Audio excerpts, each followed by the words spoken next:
The full text of the letter, Mr O'Kennedy said, fully supported the position he had taken yesterday and his statement on the matter. But Bernard Summers of the firm Summers and Murphy has again denied the allegation. He said the letter from Mr Justice Hamilton clearly stated that members of his firm did not represent themselves as working on behalf of the tribunal inquiry when they visited Goodman plants. There's been more violence in the Romanian capital Bucharest, where police have used tear gas to disperse crowds calling for the resignation of President Iliescu. Up until a short time ago, the miners were keeping up the pressure on Ion Iliescu, thousands of them marching from various parts of Bucharest to the presidential palace demanding talks with and concessions from the president.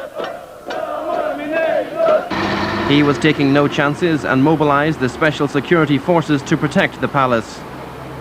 The miners gathered in a noisy but peaceful crowd outside, and after a while their leaders went inside for talks.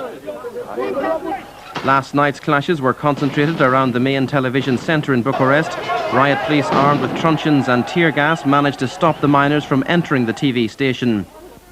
President Bush has indicated he still has doubts about Iraq's willingness to allow full-scale searches by UN weapons teams, and he says Washington will press ahead with military preparations to force Saddam Hussein to comply.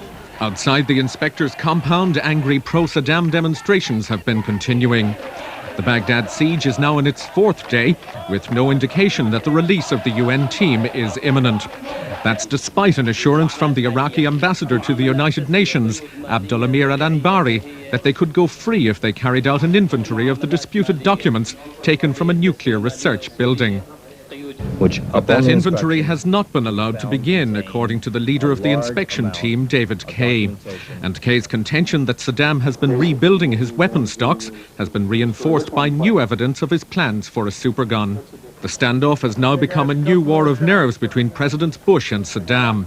Bush says UN resolutions will be enforced. Saddam has complained of excessive US prying.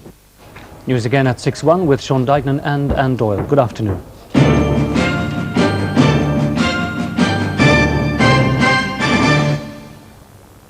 Jealousy rears its ugly head now as Fiona and Barbara badly want Patricia and Stephen to fall out, but love is strong in sons and daughters.